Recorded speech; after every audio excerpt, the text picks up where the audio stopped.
Assalamualaikum warahmatullahi wabarakatuh. Halo teman-teman, kembali lagi di podcast Serasi seputar psikologi. Kenalin, aku Ajeng Hanifah Rahma dan Aku Fatima Laina Hanera. di episode kali ini kita bakal bahas topik yang super menarik nih, khususnya buat kalian para mahasiswa psikologi yang lagi penasaran nih sama dunia psikologi. Nah, yang bikin spesial kali ini kita bukan cuma ngobrol teori aja nih teman-teman, tapi kita langsung bareng narasumber yang sudah punya pengalaman di bidang psikologi. Jadi kita bakal kupas tuntas gimana sih sebenarnya perjalanan karir dari dunia psikologi ini dari awal sampai ke titik saat ini. Yuk kita ngobrol langsung bersama narasumber. Nah, sebelum kita mulai ke obrolan selanjutnya, boleh nih kita perkenalan dulu sama narasumber kita hari ini. Boleh diperkenalkan terlebih dahulu. Ya, bismillahirrahmanirrahim. Assalamualaikum warahmatullahi wabarakatuh. Perkenalkan, nama saya Syafira Hairani. Saya diamanahi sebagai guru BK di SMA Darut Tauhid Boarding School Putri.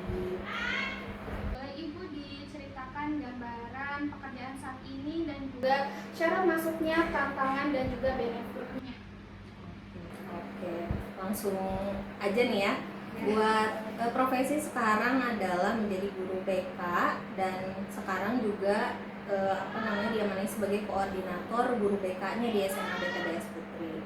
Alhamdulillah di sini sudah menjalani sepanjang 7 tahun. Lalu untuk benefitnya sendiri, alhamdulillah selama dulu berkuliah di psikologi dan juga sekarang bekerja, ilmu psikologinya sangat terpakai sekali karena dengan banyaknya tantangan dan juga setiap tahunnya itu perbedaan karakter menjadi salah satu tantangan tersendiri begitu.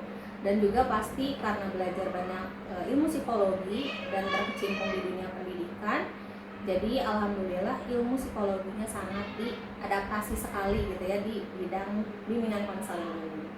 Wah, keren banget ya teman-teman. Nah, langsung aja ya Bu, gimana pengalaman Bu selama jadi mahasiswa psikologi? Apakah ada struggle mungkin? Nah, kalau ada, apa sih hambatannya itu? Nah, gimana cara nyelesain si hambatan itu? Oke, berarti ini flashback kepada saat jadi mahasiswa ya? Jadi pada saat mahasiswa sudah pasti banyak sekali struggle-nya ya, harus survive juga. Yang pertama pasti banyak yang bilang mahasiswa psikologi itu adalah mahasiswa yang berobat jalan. Karena memang betul ya, kebanyakan anak psikologi yang masuk ke psikologi itu adalah anak-anak yang belum selesai dengan dirinya sendiri. Mungkin termasuk diri saya juga. Jadi ketika di perkuliahan pastinya belajar banget dari awal karena ilmu psikologi itu tidak dipelajari pada saat SMA gitu ya. Jadi kita belajar banget dari nol. Lalu untuk struggle yang keduanya pasti dari lingkungan dan juga mata kuliahnya. Mata kuliah yang banyak dan juga praktikum, apalagi ilmu psikologi itu abstrak dan mempelajari hal yang tidak jelas. Awalnya pasti itu menjadi struggle yang paling besar. Terus untuk yang lainnya adalah pasti dari manajemen waktu.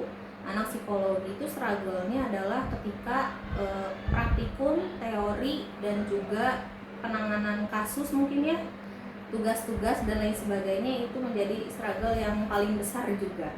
Dan mungkin saja semua itu bisa dilakukan dalam satu waktu.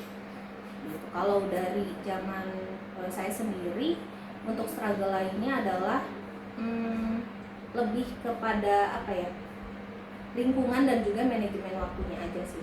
Gitu. Kalau untuk passion, alhamdulillah memang senang sekali gitu ya buat masuk ke psikologi dan memang passion juga salah satunya. Tapi alhamdulillahnya ketika sekarang bekerja di dunia pendidikan, ilmu psikologi sangat-sangat membantu sekali. Menarik banget ya teman-teman pengalaman Ibu selama di perkuliahan dan juga keren banget nih. Boleh tipsnya gitu ya dipakai kalau ada struggle yang mungkin sama Ibu gitu. Selanjutnya bagaimana sih Ibu ilmu psikologi ini membekali karir Ibu pada saat ini?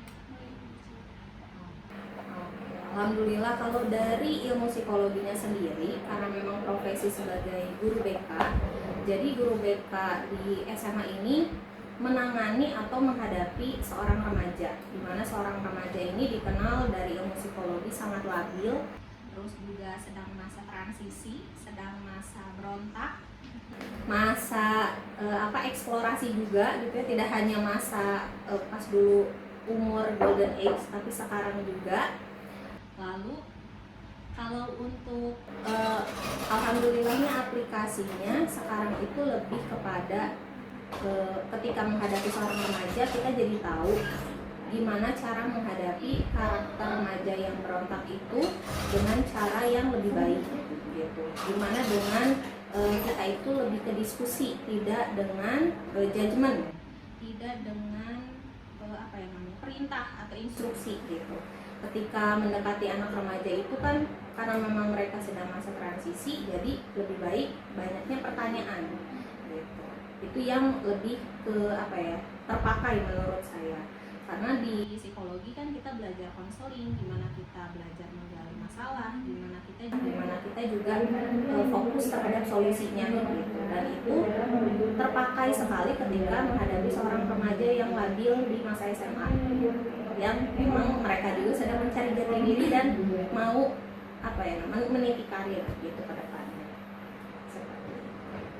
Iya, udah kerasnya udah dari pengalaman, pekerjaan ibunya juga kayak gimana.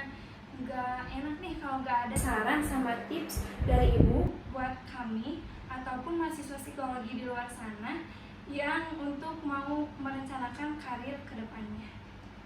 Oke, untuk saran dan tips pastinya yang pertama itu untuk mahasiswa adalah untuk ngatur waktu dulu ya. Manajemen waktu itu sangat penting sekali, dimana semua tugas, semua praktikum, semua kegiatan mata kuliah ataupun perkuliahannya harus bisa dimanage dengan baik, termasuk kegiatan di luar juga, misalnya ikut UKM atau organisasi. Lalu untuk yang kedua terkait dengan kepribadian mungkin ya. Di sini kepribadian sekarang itu memang sangat kental sekali dengan digitalisasi, di mana setiap orang itu pasti terpapar digitalisasi dengan sangat erat. Jadi untuk para mahasiswa psikologi nih, jangan sampai digitalisasi itu justru menjadi teman, tapi jadi melupakan teman yang asli gitu. Teman yang asli di sini lebih banyak dan bisa menjadi OP atau bahan eksplorasi sendiri justru gitu. Ketika belajar psikologi, belajar tentang manusia, hal yang abstrak, justru lebih baik menggeluti manusia itu sendiri, bisa lewat teman, tapi tidak melupakan digitalisasi. Jadi digitalisasi hanya sebagai teman pendukung saja, bukan menjadi hal yang penting gitu ya. Lalu yang ketiga pastinya adalah dari ilmu psikologi ini tipsnya supaya bisa lebih jenjang karirnya lebih panjang. Ibu harapkan bisa terus lanjut studi dan jangan sampai bosan-bosan untuk mempelajari ilmu psikologi. Karena yang terasa adalah ilmu psikologi itu dipakai sekali di semua lini atau semua bidang gitu. Psikologi pendidikan, psikologi organisasi, psikologi perkembangan, bahkan sekarang ada psikologi positif dan psikologi kesehatan ya. Jadi semakin banyak lagi gitu.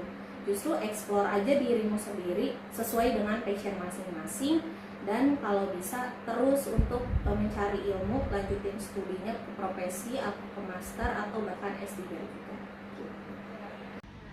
Oke, terima kasih Ibu tipsnya yang sangat-sangat berguna untuk kita ya sebagai mahasiswa dan juga teman-teman semua di luar sana yang juga mungkin tadi ada struggle yang sama atau mungkin benefitnya ingin didapatkan atau mungkin sama jenjang karirnya seperti narasumber kita kali ini.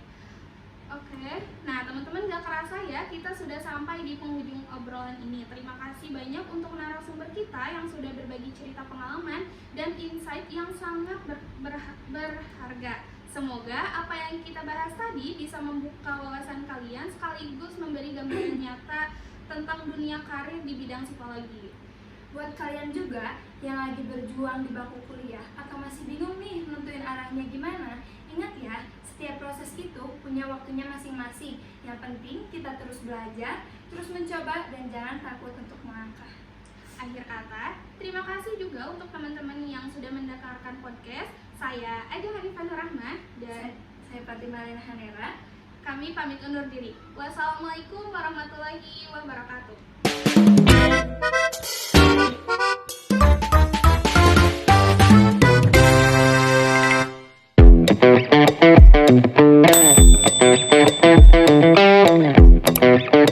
Thank you.